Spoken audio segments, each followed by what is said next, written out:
Përshëndetje. Sipas njoftimit zyrtar, aplikimet për fazën e parë të përfitimit nga programet e strehimit social duhet të kryen nga data 20 prill deri 19 maj, ekskluzivisht përmes portalit e-Albania. Por në të vërtetë, portali nuk funksionon.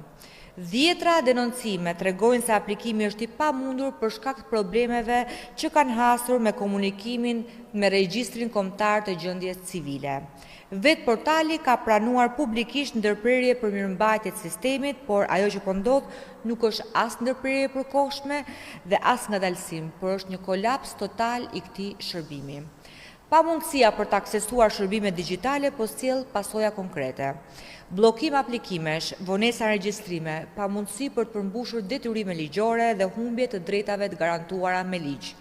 Çdo ndërprerje, edhe përkohshme, krijon pasiguri dhe kosto për qytetarët që varen nga këto shërbime.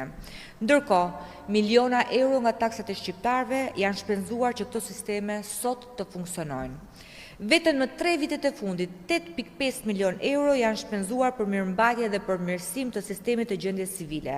Rezultati është i qartë dhe i turpshëm. Fondet janë shpenzuar, ndërsa sistemi nuk punon. Nuk është rasti që Spaku ka sekuestruar mbi 40 milion euro në kuadër të hetimeve të dosjes së Akshit. Përfundimi është i thjeshtë. Sa kohë që në krye qeverisë qëndron Edi Rama, shqiptarët do të vazhdojnë të përballen me shërbime që nuk ekzistojnë dhe me premtime që mbeten vetëm propagandë.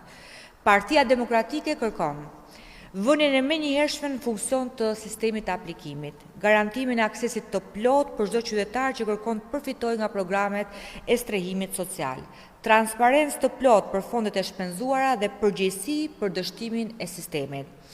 Programet sociale janë një detyrim ndaj qytetarëve dhe duhet të funksionojnë pa asnjë justifikim. Ne meritojmë shërbime që punojnë dhe jo premtime që vijojnë të dështojnë. Faleminderit.